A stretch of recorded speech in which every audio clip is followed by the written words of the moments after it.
Au nom glorieux de notre Seigneur et Sauveur Jésus-Christ. Comme d'habitude, c'est un privilège pour moi de me tenir ici et de vous parler de la part du Seigneur. Je remercie notre pasteur une fois de plus pour la confiance qu'il nous fait. En ce temps, il y a beaucoup de choses qui peuvent se passer. Mais si quelqu'un, comme un pasteur, un berger, ou le pasteur Danick, peut confier à quelqu'un comme moi de peindre tant ça peut son troupeau ce soir, je pense que c'est un privilège pour moi. Je voudrais saluer tous les services, tous les secteurs de Dieu qui sont ici. Saluer tous les services des offices aujourd'hui. Vous êtes des grandes personnes et vous ne pensez pas que vous allez venir comme ça. Mais tout le monde est là. J'imagine notre frère Miguel qui travaille dans les chantiers et à un moment donné, il doit arrêter, courir pour faire le service de Dieu. Que Dieu le bénisse. Que Dieu bénisse chaque frère et chaque soeur. Je n'ai pas oublié notre bien-aimé Seigneur de Dieu, notre jeune, qui toujours fait de nos fonctions régulièrement. Que Dieu le bénisse. Vous savez, je dois vous dire la vérité, c'est que chaque chose que vous faites de bon cœur pour le Seigneur, il le marque dans un livre. Et ce livre, c'est un livre de souvenirs. Un jour, tu peux, comme Ézéchiel, toucher au fond et toucher le mur, dire quelque chose à Dieu. J'ai fait ça, j'ai fait ça, j'ai fait ça, je refuse de mourir. Et Dieu ajoute 15 ans de plus à son serviteur à cause des souvenirs. Faites chaque chose, sachant que Dieu ne garde jamais la dette de quelqu'un. Si vous faites cette chose, il paye deux fois. Il paye dans ce siècle et il paye dans le siècle à venir. C'est là que Dieu est merveilleux. Alors, je voudrais vous demander, alors, si vous voulez, tenir debout, on va lire une portion de l'Écriture. Aimez-vous lire la Bible? Est-ce que vous pouvez me permettre de lire 10 versets? Oui. Que Dieu vous bénisse. Alors, nous allons lire dans 2 Rois, au chapitre 7. Nous lirons du 1er verset au 10e verset avec votre permission.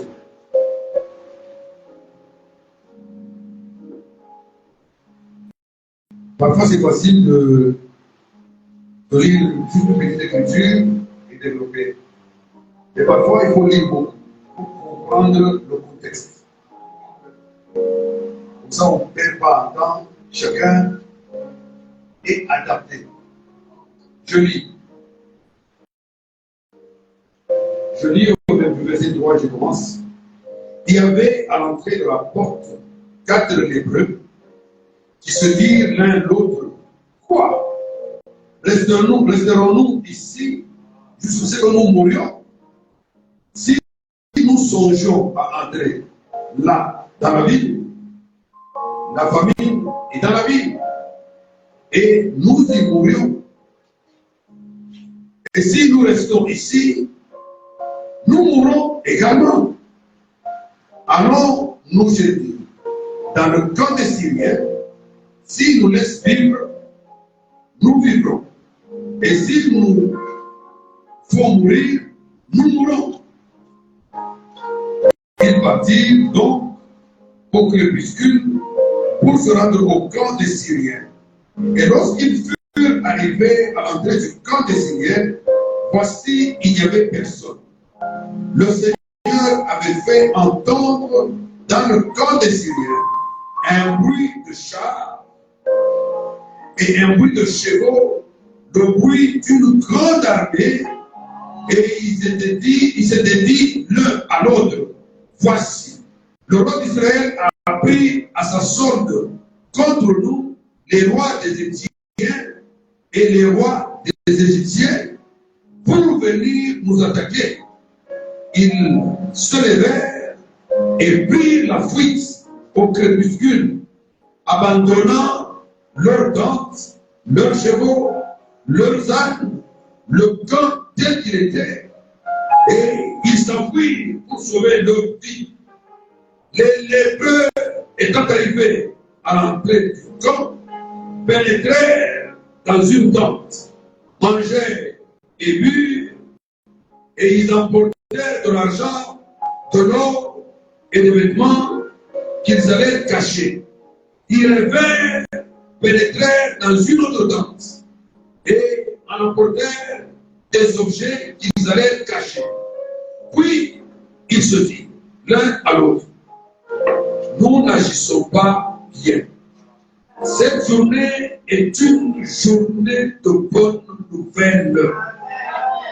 Si nous gardons le silence et si nous attendons jusqu'à la lumière du matin, le châtiment nous atteindra.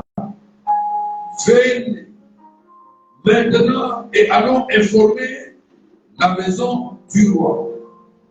Ils partirent et ils appelèrent les gardes de la porte de la ville, auxquels ils firent ce rapport.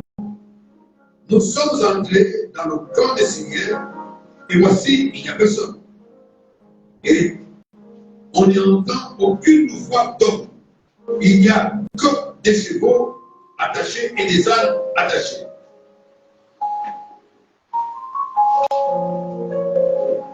Et ils tentent comme ils étaient. Ils tentent comme ils étaient.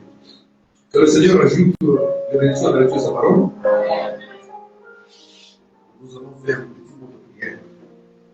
Seigneur, tu as mis à cœur, tu m'as mis à cœur ces textes afin que je puisse le partager avec mes frères.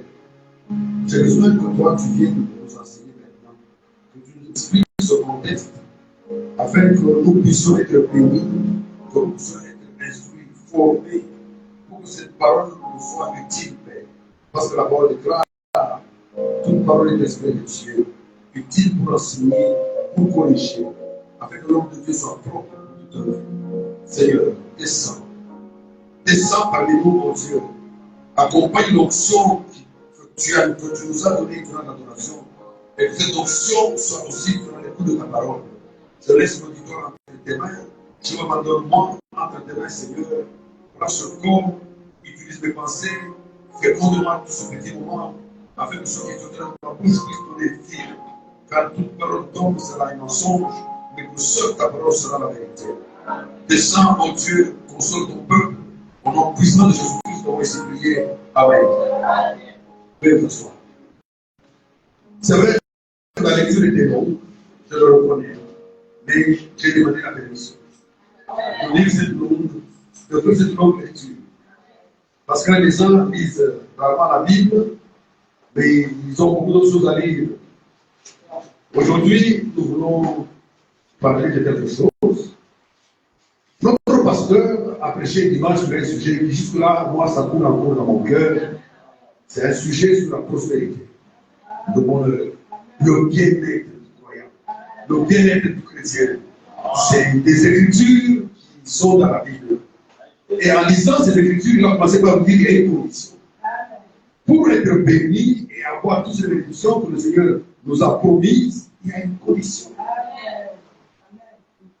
Alléluia.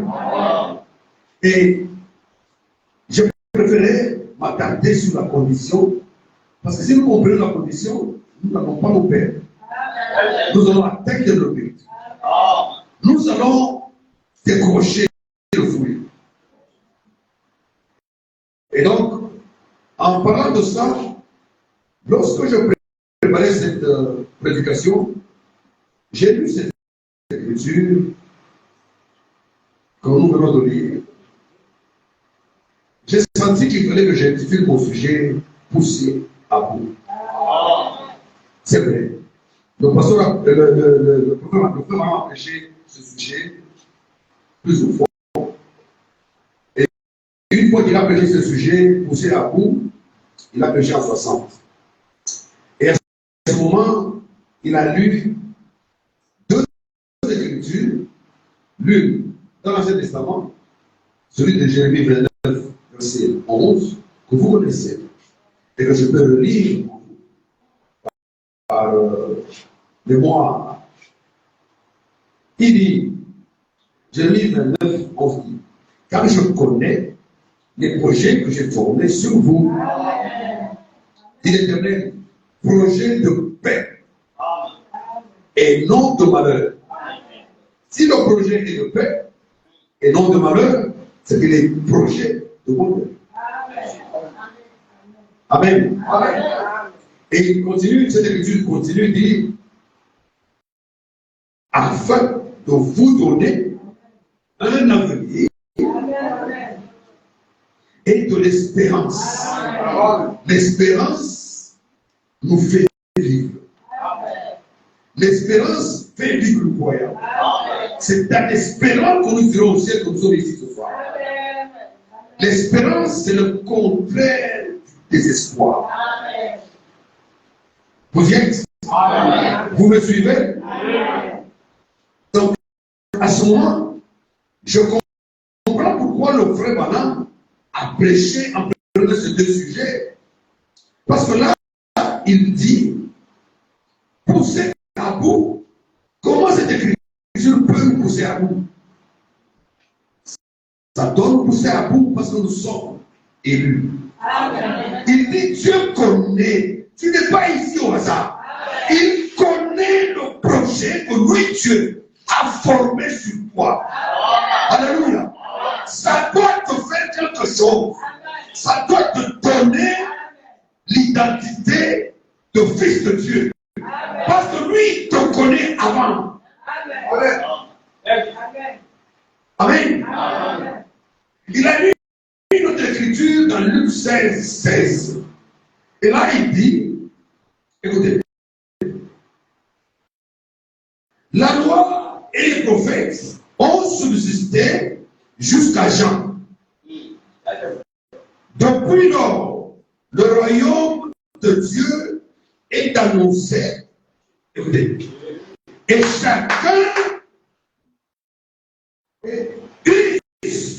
chacun use de violence pour y entrer. Amen.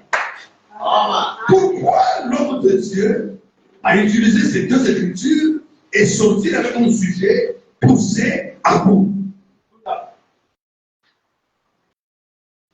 Quand vous existez comme mes yeux, vos yeux me voient, et que mes yeux vous voient, c'est que vous êtes sélectionnés, élus. Quand on parle de l'élection, c'est parce que peut-être que je ne vous ai pas félicité au début, mais je vous félicite maintenant. Parce que quand quelqu'un gagne les élections, il doit être félicité. Amen. Je vous félicite. Parce que vous avez gagné. Dans la brochure, 1 sur les millions, le Coran nous explique comment nous sommes nés. Il dit lorsque, parce que moi le terme malgré la salle mixte,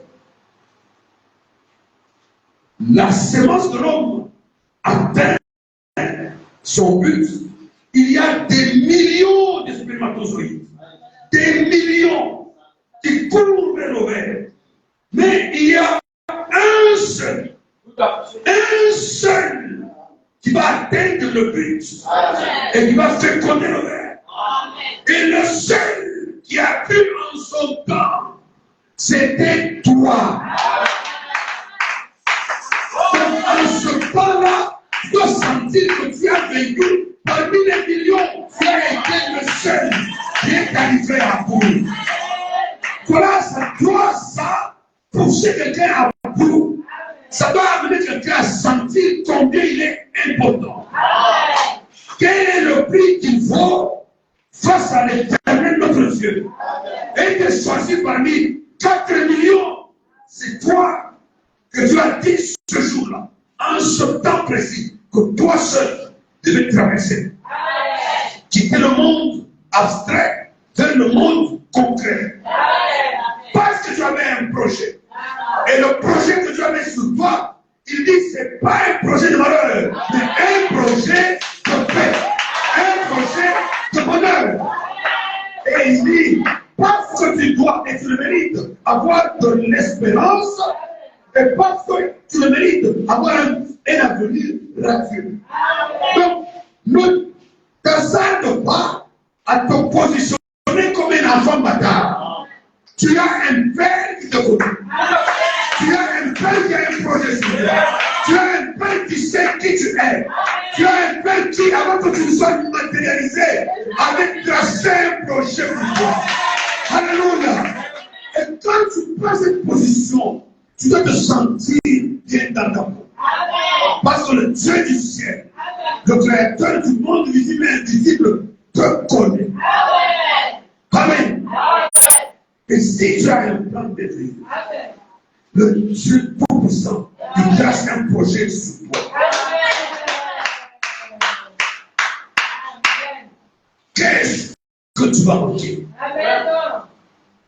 De quoi as-tu peur? Amen. C'est là que je dis, quand un serviteur de Dieu prêche, des fois, on tire une prédication dans la prédication de la prédication. Et quand le pasteur est allé cette prospérité, en lisant 3 Jean 1, 2, qui dit, bien-aimé, je souhaite que tu prospères. Cette écriture n'est pas différente de celle que nous venons de lire. Je souhaite que tu sois prospère. Et de prospère, c'est-à-dire avance. Amen. Deviens riche. Amen. Ne manque de rien. Amen. Ne vis pas dans la médiocrité. Ne vis pas dans la mendicité. Il n'y a pas de gens prévus. Vous allez le dire. Qu'il n'y ait pas parmi-vous des indigents, des pauvres.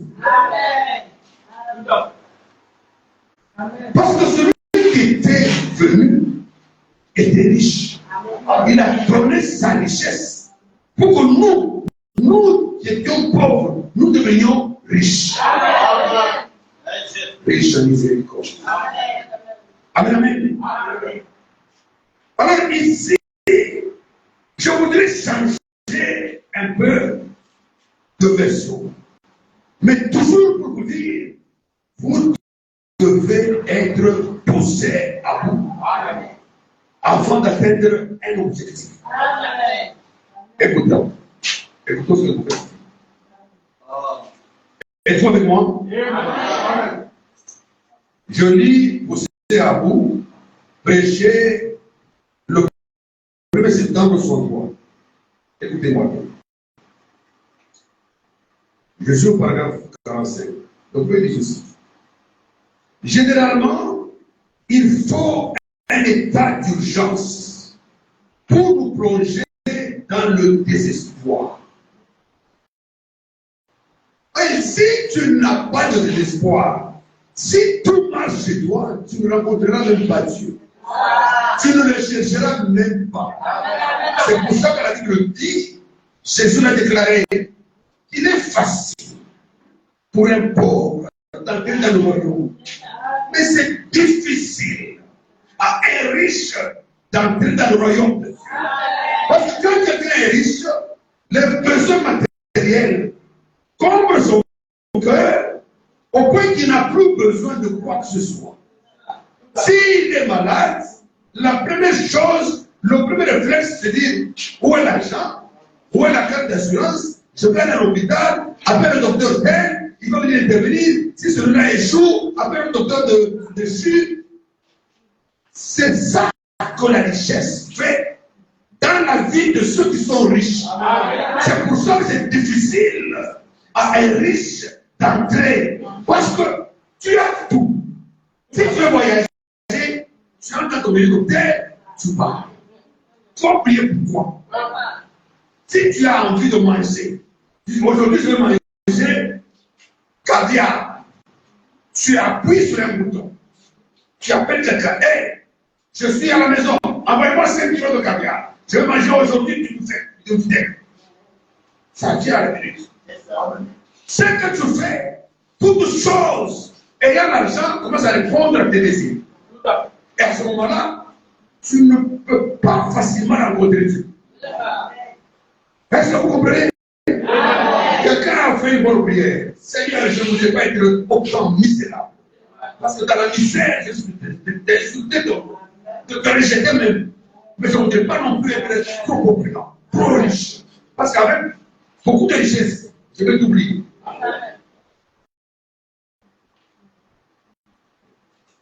Écoutez, voyez vraiment, c'est dommage qu'ils doivent en être ainsi. Ça dit quoi? Si tu n'es pas dans une situation qui te contraint à avancer, à agir, tu resteras dans ta première position et tu ne pourras rien avoir. Ici, il faut maintenant dire, généralement, il faut un état d'urgence pour nous plonger dans le désespoir. Vous voyez, c'est vraiment dommage qu'ils doivent en être ainsi. Mais les hommes sont si lents d'esprit qu'il faut une urgence. Quelque chose qui surgit. Et quand cela leur arrive, alors cela les plonge dans le désespoir. Et quand ils sont réellement dans cette condition, étant poussés à bout, cela dévoile. Généralement, cela dévoile ce que vous avez de meilleur en vous. Je ne sais pas si mes frères comprennent ça. Mais vous comprenez ça? Amen. Cela montre de quoi vous êtes fait. Amen. Amen. Amen. Si vous n'êtes pas poussé à bout, vous allez dormir. Vous allez vous réveiller quand vous voulez. Même se réveiller matin pour aller au travail, tu dois être poussé à bout.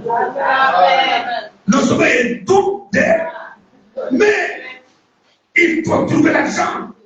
Donc, tu dois me lever. Quelque chose de te pousser, te conduire à te mettre debout pour aller travailler. Amen. Amen. Amen. Si elle ne te pousse à bout, ta vie est triste. Ta vie ne va pas avancer. Pour que ta vie avance, il faut qu'à un moment, le désespoir t'envahisse. Le manque t'envahisse. La profondeur même du manque te touche. Quand cela arrive, Dieu est tout prêt. Plus tu as d'argent, Dieu te regarde de loin. Moins tu en auras, plus près Dieu est. Amen. Est-ce que vous êtes avec moi? Amen. Je viens de terminer les études universitaires. J'entre à un test pour une société.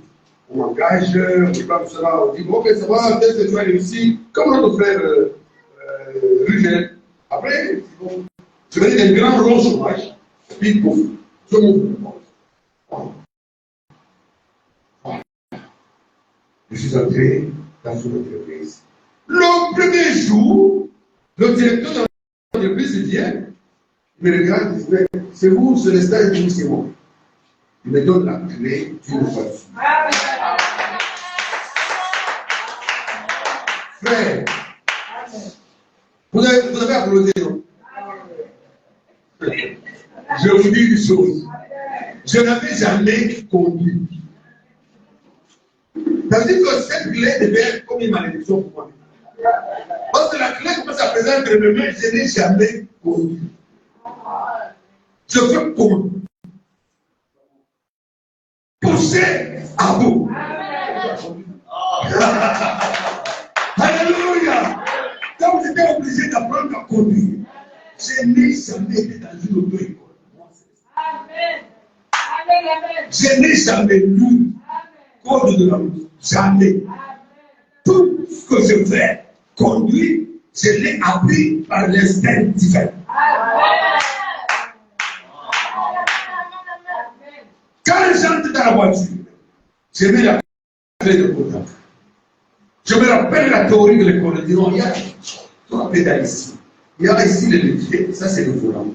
Bon, on dit toujours, avant de démarrer, mets le levier au point mort. Je mets le levier au point mort. J'ai payé, j'ai essayé ces choses dans des voitures mortes. Quand on était petit, on dans une voiture abandonnée, vous entrez, vous conduisez, tout ça là.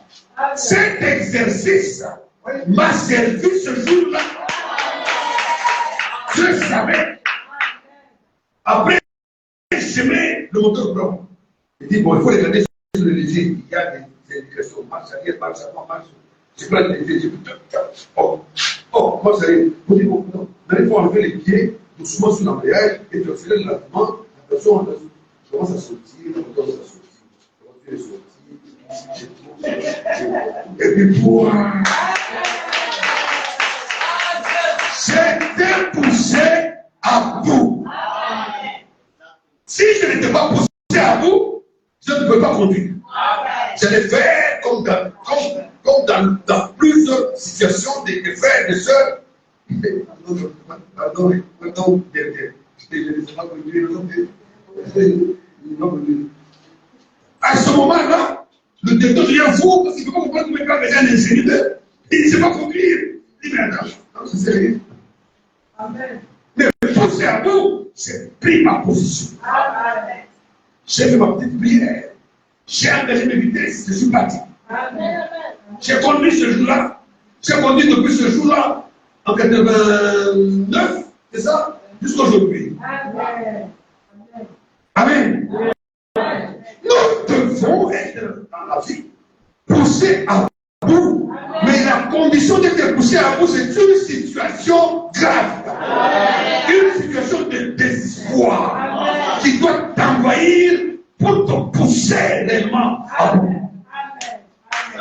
Amen. Amen. Ici, nous avons 4 lépreux. J'aime la Bible. Vous connaissez, hein? Vous avez des expressions dans l'Ancien Testament. Je sors là-bas, parce que tout ce qui est dans l'Ancien Testament, je le retrouve dans le Nouveau. Alors, je mets les lunettes du prophète, je lis l'Ancien Testament, mais quand je regarde comme ça, je vois tout ce qui est dans l'Ancien, dans le Nouveau. Et ça me plaît comme ça. La Bible devient pour moi un livre qui me connecte l'histoire à la réalité. L'ombre au vrai. L'image au parfait. Amen, amen. Alors, vous voyez, les 4 lépreux se retrouvent devant la porte de Samarie. Ils sont dehors. Pourquoi? Les lépreux n'avaient pas le droit d'être parmi les gens. Parce qu'ils étaient considérés comme souillés. Et cette souillure était due à un péché. C'est le péché qui produisait la lèpre sous les gens.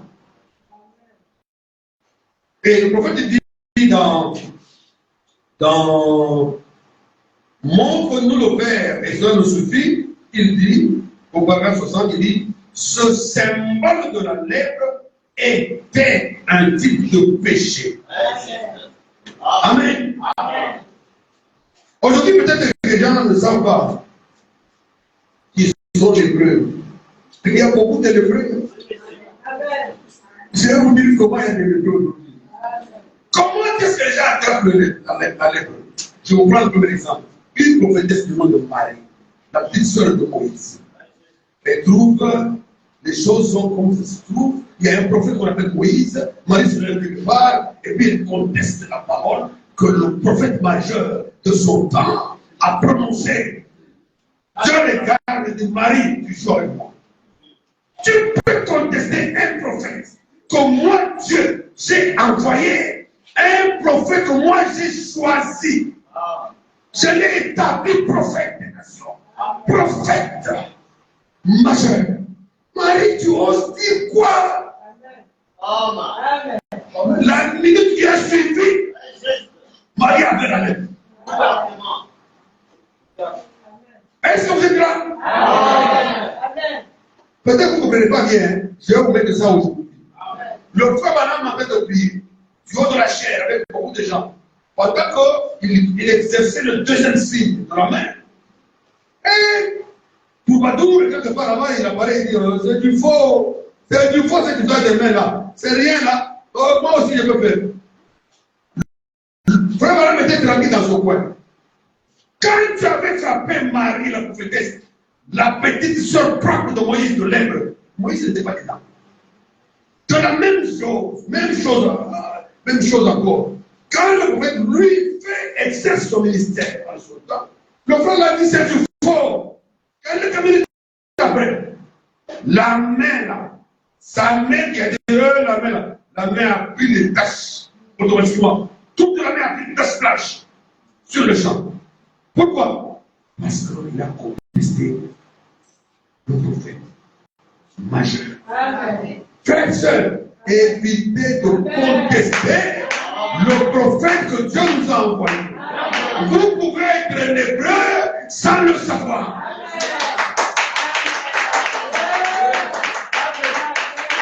Alléluia. Je vous dis ici, la lèpre a touché quelqu'un qui a joué avec Moïse. Ici, c'est peut-être pas tellement la lèpre, mais même genre de lèpre a touché un autre frère qui a joué avec le maman. Je vois que je voulais dire ça au pasteur Broderick. Laisse tes frères qui contestent le prophète. Ils sont les bleus. La lèpre dans l'Ancien Testament était physique et visuelle. En ce temps-là, la lèpre est spirituelle. Il y a beaucoup de gens qui sont lépreux. Oh, Branham c'est faux, Branham c'est un homme, qu'est-ce qu'il a de différent? Moi aussi, lui aussi il a une maman et tout ça. Frère, ne jouez pas, ne touchez pas à son soin. Vous pouvez être lépreux et ne pas le savoir. C'est pire. Avant, on voyait la lettre. Maintenant, on ne la voit pas. Mais les gens l'ont. Ça vient du péché. Le roi Osias s'est hasardé un jour après l'opulence. Parce qu'il a eu beaucoup d'argent, beaucoup de gloire. Avec l'orgueil dans son cœur, il est entré dans le temple de Dieu. Il a décidé d'ouvrir les parfums à l'hôtel des parfums. Il était roi, il n'était pas prophète. Il n'était pas sacrificateur, il était roi. Chacun serait dans sa place. Et lorsque le type s'est hasardé à offrir les parfums, les sacrificateurs, 80 sacrificateurs entrent dans le temple du petit matin de c'est pas ton jour. Tu n'as pas été appelé pour ça. Que chacun garde sa position. Que chacun serve le Seigneur à la position que Dieu lui a donnée. C'est très important. Dans les minutes qui suivaient, Josias a reçu la lèpre sur son front. Loin, il est mort en quarantaine. Mort en quarantaine. Parce qu'il ne peut plus voir quelqu'un. Il était souillé. Les 4 lépreux étaient pareils, souillés. Je ne sais pas quel péché ils avaient commis. Mais ils étaient 4. 4 veut dire le chiffre 4, c'est 4 de l'universalité de Dieu. 4 signifie Dieu dans sa plénitude. Il peut sauver le noir, le rouge, le blanc, le jaune. 4 prend tous les 4 coins de la terre. Ce n'est pas par hasard qu'il y avait 4 lépreux. Parce qu'il y avait une affaire de salut et Dieu est disponible. Le salut de Dieu est disponible pour quiconque. Les lépreux étaient des gens souillés comme toi, comme moi. Des gens qui portaient le péché. Et là, ils se sont retrouvés devant une situation compliquée. Ils doivent entrer là où ils vivent, il n'y a pas de nourriture. Ils doivent entrer à Samarie, où c'est tout le peuple d'Israël, il n'y a pas de nourriture. Il y a une crise terrible. Pourquoi? Parce que les Syriens étaient déjà entrés là-bas, ils ont ravagé le pays, ils ont pris tous les biens, ils ont mis Israël à genoux. Pas de réserve, pas de nourriture. Famine 100%. Panique. Alors, les lépreux se mettent là-bas. C'est vrai, ils sont en dehors du village. Pour que les lépreux vivent, étant donné qu'il est chassé, Il doit manger des choses qui viennent du village, les rejets des autres, les poubelles des autres. Il n'y a rien qui sort. On ne peut pas avoir la nourriture, même dans la poubelle. Parce qu'il n'y a rien. Les gens qui sont dedans ne mangent pas. Est-ce que vous suivez? La famille était très grande dans son temps. Au point que 2 femmes se sont convenues. Ils se sont dit, mais attends, on va mourir. Commençons par manger ton enfant. Il dit, oh oui, on mange mon enfant. Ils ont mangé un enfant. La deuxième femme regarde et dit, bon, moi, je ne mange pas. On ne mange pas le chien. Je viens, c'est pas manger. Alors, les gens commencent à se tirailler. À ce moment précis, le roi passe sur le village. Et les gars disent, qu'est-ce que pourquoi vous tiraillez? Il dit, non, mais tu ne comprends pas. C'est comment c'est qu'on venait avec cette crise sur toi après. Il dit, on mange les enfants. Toi, tu manges, on mange d'abord le mien. Et nous, on mange les tiens. Mais non, moi, on a mangé les miens. Je cherche les tiens. Je cherche le sien. Je ne le vois pas, il a caché le sien. Le roi a déchiré les actes. Donc la crise est arrivée au point que les gens commencent à se manger. Frère, le roi était poussé à bout. Il avait une déclaration bizarre. Il dit, je comprends. Celui qui est à la base de toutes ces choses ici s'appelle Élysée. 6 mois, je suis roi. La tête d'Élysée n'est pas coupée ici demain. Ce n'est pas votre part. Dieu avertit son prophète. Quand Dieu regarde la menace qui est proférée sur son prophète, Dieu change la donne. Il donne une prophétie à Élysée pour la nourriture qui va venir maintenant.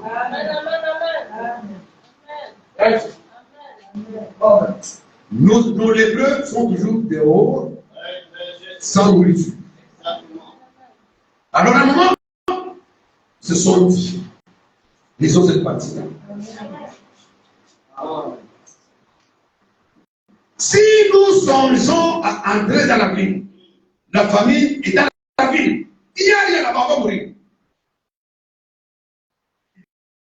Et si nous, voilà, vous êtes avec moi, je dis au gars, hein? Si nous songeons à entrer dans la ville, la famille est dans la ville. Et nous y mourrons. Si nous restons ici, nous mourrons encore. Parce que nous sommes ici, il n'y a rien. On va mourir malgré tout. Qu'est-ce qu'on doit faire maintenant? Frère, poussez à vous les lépreux se parlent, eux, 4. Non. Ici, on va mourir. Là-bas, il n'y a rien, on va mourir. Donc maintenant, on va faire comment? On va aller dans les camps des Syriens. Parce que là-bas, au moins, il y a 2 choses. Peut-être qu'ils peuvent nous laisser vivre. Donc nous vivrons. Peut-être qu'ils vont nous tuer. Mais là, la possibilité qui reste, c'est d'aller là où on peut mourir et vivre. Mais là où ils étaient, c'est la mort. Là où ils pouvaient aller, c'est la mort. Poussez à bout. Ils ont donné leur vie à risque. Ils ont décidé d'avancer, de marcher vers la Syrie, quelle que soit la situation, quelle que soit la condition. Je m'abandonne. Je donne ma vie à Dieu. Quelle que soit la situation, n'en déplaise de mauvaise langue, j'ai décidé de donner ma vie à Dieu. Voilà la décision de l'homme poussé à vous. Et à ce moment-là, les lépreux décident d'entrer en Syrie. Alléluia. Alléluia. À ce moment, quand ils se mangent, ils arrivent à l'entrée, ils constatent que la Syrie est vide. La ville est vide. Où sont les Syriens? Elohim le fort. Jéhovah Jireh. Jéhovah Shalom. Jéhovah Tikkenu. Il a fait quoi? Le Dieu terrible dans le temps de combat. En ce cas précis, Dieu prend la défense des lépreux. Il fait sortir de plus de ça. Les Syriens étaient tranquilles, le plein des crépuscules. Les Syriens dans leur cas, ils ont. Quand le Dieu t'appelle, tu veux rester ici. Les chefs. Mon frère, ce n'est pas possible. Le roi d'Israël a fait une convention avec les rois des cieux, avec les rois des Égyptiens. Ils sont en route vers nous. Qu'est-ce que nous devons faire? Roi! Les gens ont pris les talons. Là!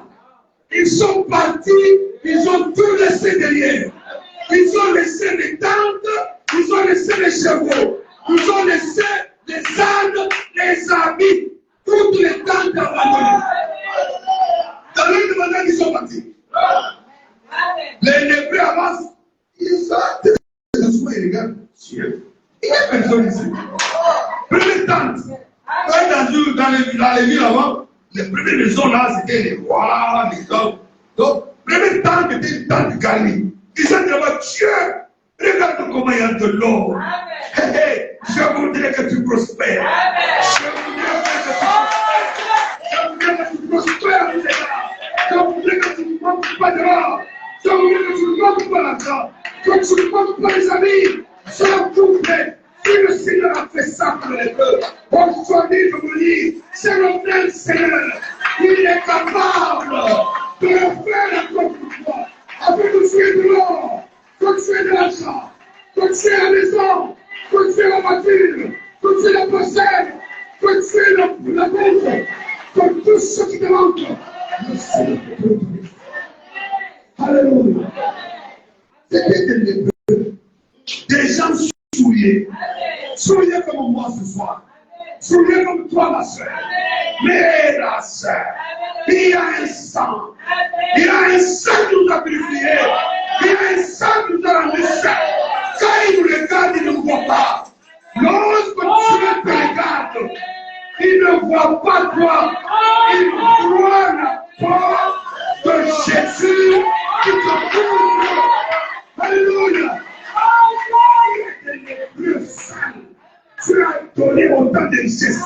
À combien plus forte raison pour son fils, pour être élu dans la fondation du monde. Qu'est-ce qui va porter la conversion? Est-ce que ce sont des enfants? Reçois ces enfants au nom de Jésus-Christ. Est-ce que c'est du travail? Je te donne le travail. Prends l'emploi au nom de Jésus. Est-ce que c'est la guérison? Je te donne la guérison au nom de Jésus-Christ. Reçois la guérison dans la vie. Alléluia. Est-ce que c'est un billet d'avion? Je t'accorde la billet d'avion. Alléluia.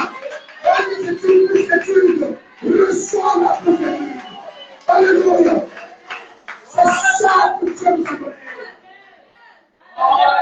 Alléluia. Les lépreux entrent. Pardon, c'est merveilleux. Amen. Première tente.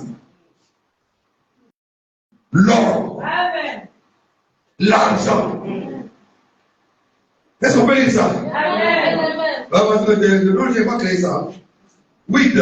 Les lépreux étant arrivés à l'entrée du camp, pénétrèrent dans une tente, mangèrent et burent. Assis, non, dans une maison d'autrui. Assis. Amen. Assis. Amen. Mange et bois. C'est ainsi que nous sommes appelés à vivre. Sur cette terre, nous sommes des pèlerins. Nous sommes des étrangers. Comme les lépreux étaient étrangers dans cette terre-là. Mais ils sont entrés dans cette terre étrangère. Ils se sont mis dans cette terre. Ils ont commencé à boire.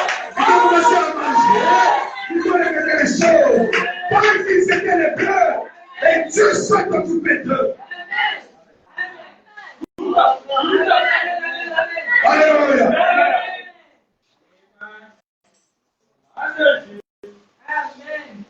Donc à ce moment-là, ce n'est pas un même de prier. Vous avez entendu ici qu'ils ont prié?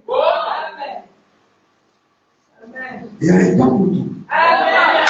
Il y a un temps pour prier. Il y a un temps pour écouter. Il y a un temps pour agir. Écoutez ce que vous pouvez dire. Écoutez-moi ça. Les principes de la guérison divine. Prêcher le 23 septembre, c'est l'enfer. Voici ce que le prophète dit. Mais j'aimerais vous poser une question. Une fois, il y avait des lépreux au portail. Ils ont dit, pourquoi restons-nous assis ici jusqu'à mourir? Pourquoi faire doit rester comme ça pauvre? Je dois mourir. C'est à qui l'argent? C'est à qui les bassins? C'est à qui les voitures? Les grands placements, c'est à qui? Pourquoi rester comme ça? Pourquoi? Amen. Faisons quelque chose à ce sujet. Frère, faisons quelque chose à ce sujet. Ne restez pas là, bras croisés. Non, frère. Si vous restez bras croisés, les bras seront même collés. Après, vous allez les trouver comme un bois.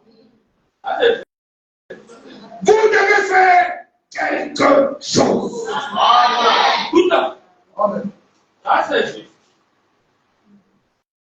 Faites quelque chose à ce sujet. Fournissez un effort. Lèvez-vous. Oh, le médecin a fait tout son possible. Oui. Mais c'est le médecin qui a fait ça. Ça, c'est son possible. C'est son effort. Ça, c'est son intelligence. Il arrive là où il est arrivé. Amen. Mais Dieu a fait plus que le médecin. Dieu a fait plus que le docteur. Il a payé pour chaque maladie. Par ses blessures, nous sommes guéris. Amen. Je me rends rarement à l'hôpital à cause de cette écriture. Mais ne l'imitez pas. Si votre foi est encore dans l'eau, allez encore un peu à l'hôpital. Mais je me rends difficilement. Parfois, il faut aller à l'hôpital pour faire un check-up. Juste savoir est-ce que le sang est bon, est-ce que le feu marche bien, tout ça. Je vais pour attester que mes prières de tous les jours, Dieu les exauce toujours. Parce qu'il me garde en bonne santé. Je voudrais que tu prospères. À tous égards. Qu'on prospère. Et pas de ton âme. La prospérité commence dans ton âme. Et quand ton âme est prospère, ton corps prospère. Est-ce que vous êtes avec moi? Amen. Tous ont fait tout leur possible. Le prochain effort reste à faire, c'est toi. La chose suivante à faire, c'est que vous devez agir. Frère, il ne faut pas prier tous les jours. Tu vas prier aujourd'hui, c'est bien. Tu vas prier demain, c'est bien. Mais après la prière, tu dois te lever. Et quand tu te lèves, tu dois maintenant agir. Ce qui fait que les chrétiens n'obtiennent pas souvent ce qu'ils désirent parce qu'ils se lassent, ils se contentent de médiocrité et ils prient toujours et n'agissent jamais. Amen. Dieu a créé un arbre, mais ce n'est pas lui qui doit faire ta table. La table, c'est le bois transformé. La chaise, c'est le bois transformé. Dieu ne peut pas créer le bois et quitter encore descendre au ciel, prendre encore la scie, commencer à préparer pour toi la table. Est-ce que quelqu'un est ici? Vous avez prié, c'est bien. Après la prière, agissez.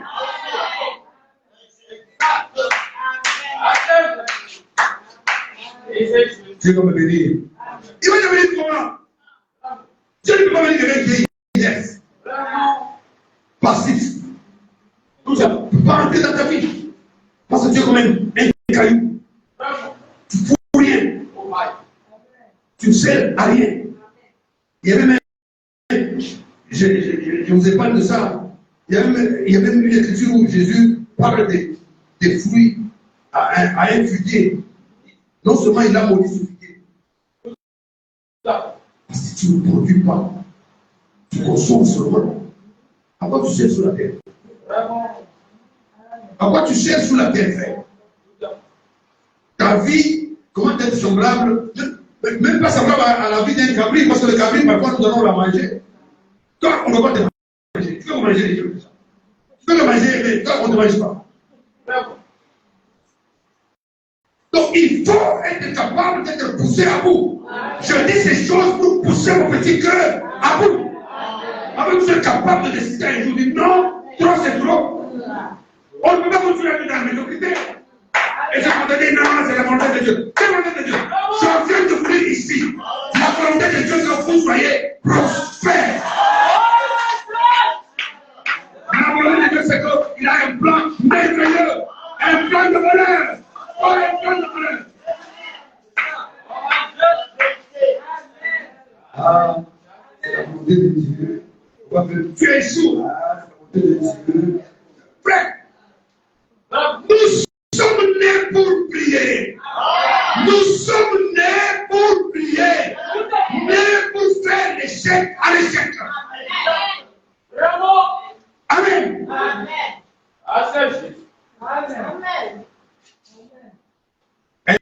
Un jour, on parlera des zodiacs. Vous allez comprendre que dans les zodiacs, toutes ces étoiles que vous voyez là-bas, il y a une étoile qui te présente. Comment tu peux avoir une étoile qui te présente au ciel? Et sur la terre, tu as de vivre comme un vaurien là. Le monde dit quelque chose qui met le diable en dérive tous les jours. C'est de rencontrer un vrai chrétien. Parce que le vrai chrétien, ce n'est pas un homme normal. L'homme normal, il a des normes. Les normes viennent des hommes. Un homme normal, il a des normes qui viennent des hommes. Mais un chrétien, ce n'est pas un homme normal. Peut-être que vous ne connaissez pas votre valeur. Mais le diable, il regarde un vrai chrétien, il voit les deux positions. Il voit le truc ici, il voit le ciel. Quand il te regarde, vrai chrétien, il regarde comme ça, il te voit ici, et puis il te voit aussi. Parce que tu es double au double.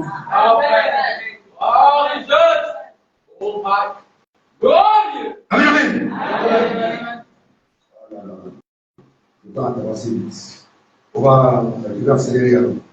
Donc je disais, vous devez faire l'effort, frères et sœurs. Il ne faut pas dormir. Il ne faut pas être là. Oui, restez la bénédiction à l'année, et puis c'est fini. Non!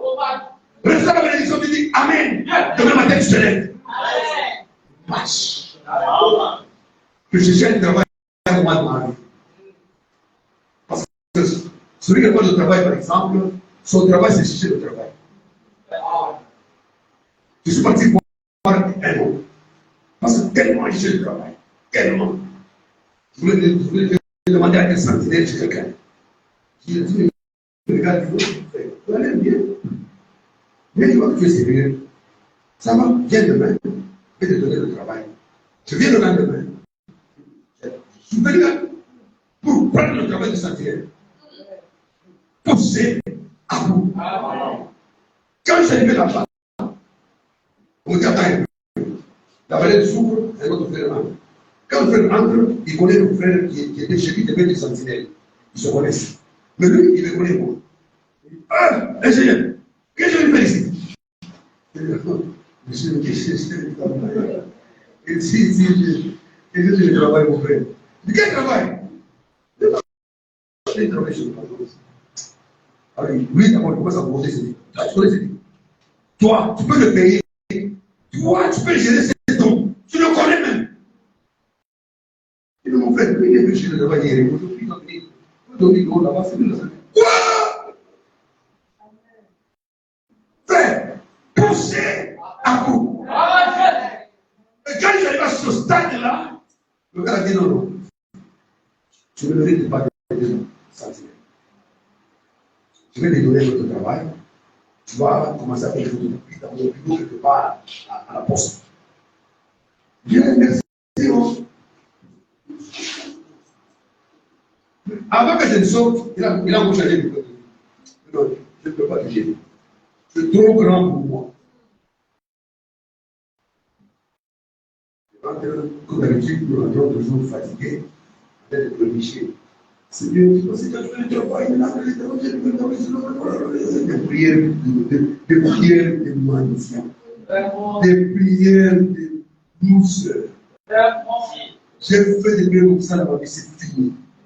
Et aujourd'hui, je veux que chacun de vous apprenne à prier. À ne pas dire de bêtises. À prier sachant qui tu es quand tu parles. Et sachant que quand tu parles, tu parles qui. En quel terme tu te parles. Alléluia.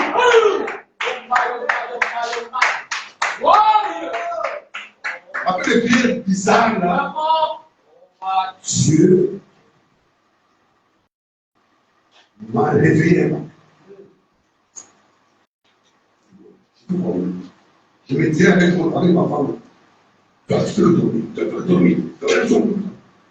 Alors elle m'a tellement élevé, ça m'a poussé à bout.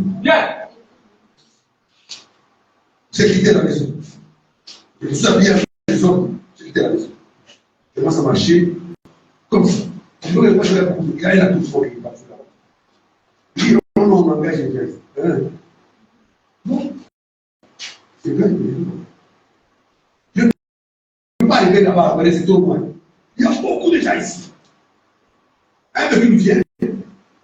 C'est le personnel. Les gens refusent qu'ils passent. Ils ne connaissent pas c'est qui.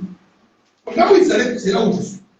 Je vais lui dire, toi, tu as bien pour aller. Allez. Poussé à bout. Quand tu es poussé à bout, Dieu met dans son cœur, il voit que non, mon fils est fini ici. Si je ne n'agis pas, donc c'est fini. Un moment dans la vie, il faut que tu arrives à être poussé vraiment à bout. Que tu contres, comme on dit chez nous, c'est là que Dieu descend. Il faut que tu sois réellement contre. Alléluia. Oh, laissez-moi. Je peux pas vous dire, je peux. Amen. Est-ce que vous êtes avec moi? Peut-être que je vais parler beaucoup de moi, mais je vais parler de vous. Je vais parler de vous. La Moabite. Vous savez la Moabite. Vous avez lu beaucoup d'histoires sur elle. Vous savez, Ruth était bien mariée. Avec son mari, très beau garçon. Il vit tranquillement là. Tranquille. Tous les jours, les raisins. Ils mangeaient bien, un petit verre de vin. Ils étaient tranquilles dans leur vie. Ils allaient à la plage. Et bien partout. Son mari décède. Son mari. Bon, ça va. Je vais rester quand même avec plusieurs familles. Comme le mari de l'autre est là encore. Donc il faut rester. Le frère de son mari meurt. Ruth se retrouve avec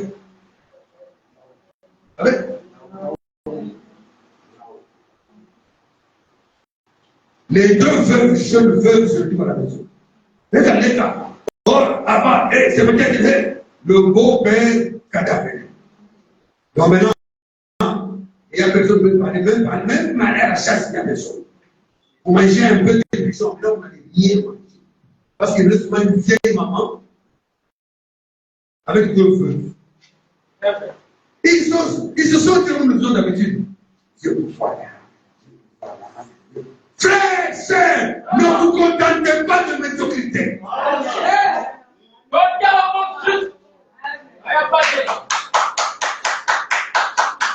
Quand une situation change dans ta vie, toi tu dois changer de position. Tu dois augmenter en puissance, en volume. Ton mari est décédé. Non, non. Tu peux devenir autre chose qu'une veuve. Le temps est arrivé. La belle-mère de Ruth dit, je ne sais pas quoi faire. Moi, je rentre. Parce qu'ici, même à Tchéquie, je ne trouve pas. Garba, impossible. Les enfants sont morts. Vous allez payer dans mes parents pour rien. Vous êtes jeunes et belles. Pourquoi vous mariez? Donc, c'est mieux que chacune aille chez ses parents. Moi, je prends ma route, je rentre chez nous au village. L'une a dit, vous avez dit, il dit, et l'autre a dit, maman, ma belle chérie,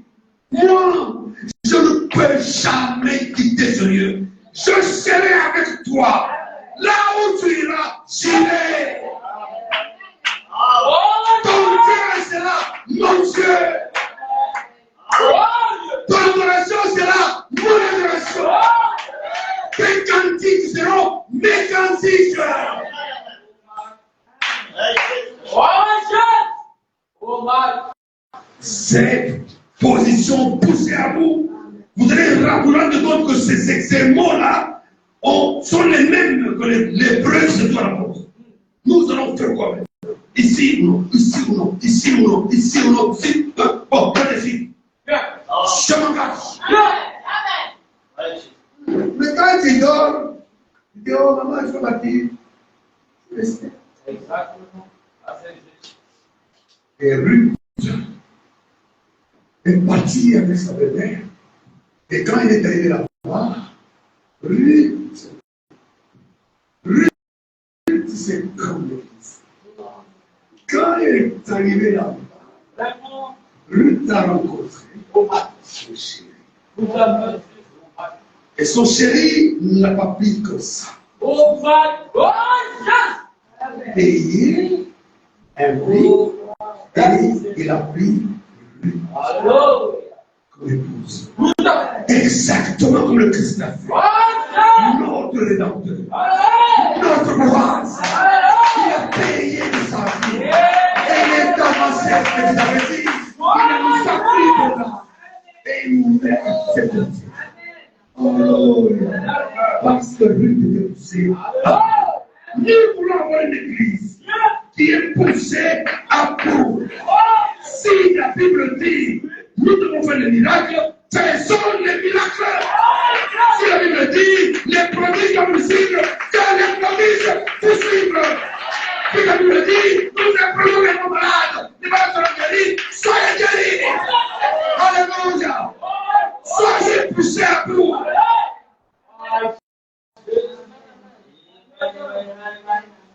Est-ce que c'est quelqu'un de moi? Esther se lève un jour. Esther se lève un jour et regarde son oncle Mardochée. Mardochée regarde sa belle-fille, sa nièce.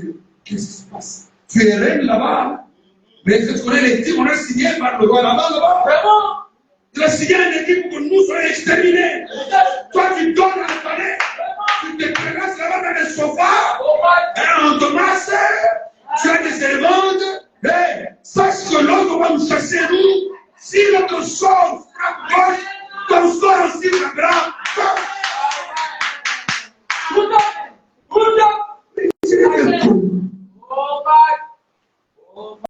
Esther réfléchit. Esther poussée à bout. Quand Esther est devenue poussée à bout, elle dit à son oncle Mardochée, dis au peuple d'Israël, je vais faire un jeûne de 3 jours. Lui aussi soit dans les jeûnes. Comme ça, je vais trouver faveur du roi. Alors, le jeûne fut dégradé. Esther se rentre dans la cour. Dans la cour du roi, on ne pouvait jamais y entrer si le roi n'est capable. Et pour parler avec le roi, tu dois avoir le bâton qu'on appelle le sceptre. Il faut que lui, le roi, te donne le sceptre de sa main. Et quand il te donne le sceptre dans sa main, tu tiens le sceptre, il a accepté que tu viennes chez lui. Mais le roi n'avait pas besoin d'Esther. Donc il était tranquille au palais. Mais Esther avait besoin de rencontrer le roi. Qu'est-ce qu'il fallait faire? Pousser à bout. Esther s'est parée et savait qu'il fallait. Comme une bonne reine. On ne peut pas rencontrer le roi en désordre. Habillez-vous bien, mes soeurs. Habillez-vous bien, mes soeurs. Parce que vous devez rencontrer le roi. Et grâce à une bonne tenue, le roi, son attention a attiré. La bonne tenue d'Esther a attiré l'attention du roi. Les escaliers là, il a dit, mais ça, c'est ma femme. Mais qu'est-ce qu'il fait là-bas? Il a donné le sceptre. Parce que vous savez que le sens des sceptres, les gardes-corps vont terminer avec lui, avec elle sur la route. Alors, avant que les gardes-corps n'entrent en action, il envoie le sceptre. Amen. Et Esther prend le sceptre. Alléluia! Nous savons un roi terrible. Nous avons un roi terrible. Et le sceptre est descendu à travers le sang de Jésus. Quand vous touchez le sang de Jésus, le sceptre se relie à notre roi. Le dialogue est entamé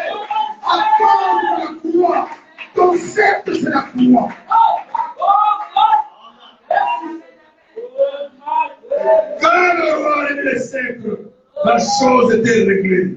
Pourquoi? Parce que Esther était poussée à bout.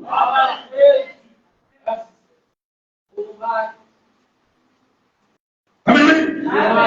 Je vais vous le dire, hein. Je vais tenir avec Jacob. C'est un minute que je dis avec Jacob. Hein? Jacob, son nom, c'est donc c'est comme un hébreu. Il est comme moi. Jacob était un menteur.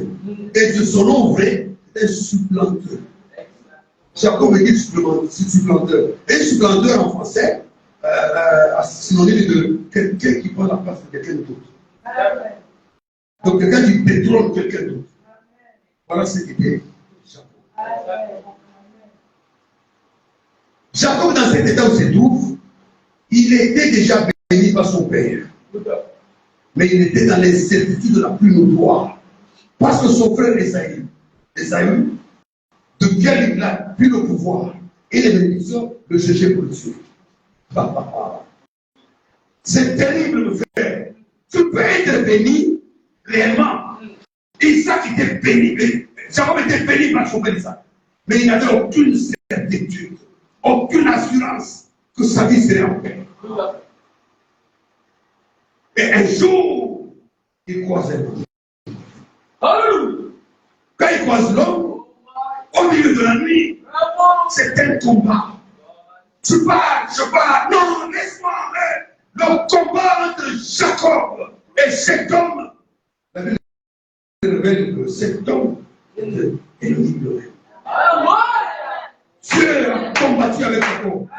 Quand Jacob s'est rendu compte que cet homme avait dit je lutte, jour et nuit, je laisse le péché, ça arrive toujours. Je lutte encore, ça arrive toujours. Je fais comme ça. Quand il s'est rendu compte que je lutte avec Dieu lui-même, il dit je ne te laisserai pas pousser à bout. Jacob a bloqué l'Éternel dans ses mains. Frère, Jacob a bloqué Dieu. Parce que ce jour-là, Dieu était en chair. Il combat. Et puis il était apparemment plus fort, plus habile. Parce que Dieu l'avait pris comme ça. Il tombe, il se relève. Dieu dit, mais parce que je suis fort, hein. Si je n'utilise pas un pouvoir ici, je vais rester ici. Et puis le jour commence à apparaître. Il décide, il dit, je vais participer. Il dit, tu ne partiras pas. Tu ne partiras pas. Nous prenons des chrétiens comme ça, qui peuvent rentrer à l'église comme ça, il dit aujourd'hui, je ne pars pas si je ne l'ai pas. Si je n'ai pas le Saint-Esprit aujourd'hui, je ne quitte pas cette endroit. Seigneur, si je n'ai pas le Saint-Esprit aujourd'hui, tu trouveras mes œuvres quand tu rentreras ici. Alléluia! Il a bloqué.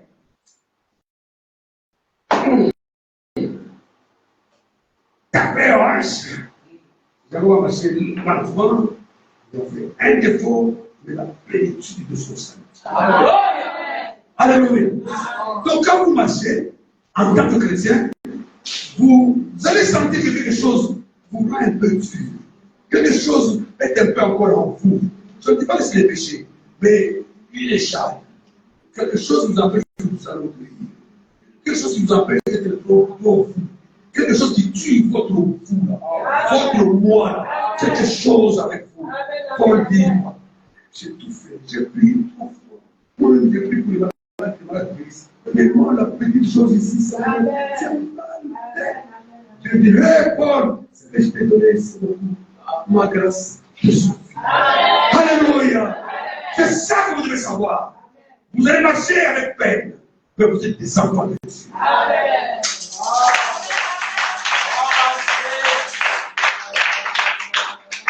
Amen, amen. Alors je finis par une petite conclusion. Dans Pousser à vous, par 125, je vous dis ceci. Si vous avez commis une faute, si une femme a commis une faute, vous commettez une faute, si un homme commet une faute, si un garçon commet une faute, si une fille commet une faute, ne vous enfoncez pas. Alléluia. Poussez un cri de détresse et dites, Seigneur, sauve-moi, ou je Soyez poussés à vous à ce sujet et Dieu vous écoutera. Il écoute toujours une âme qui est dans le désespoir. C'est ce que j'essaie de vous dire. Que Dieu vous bénisse.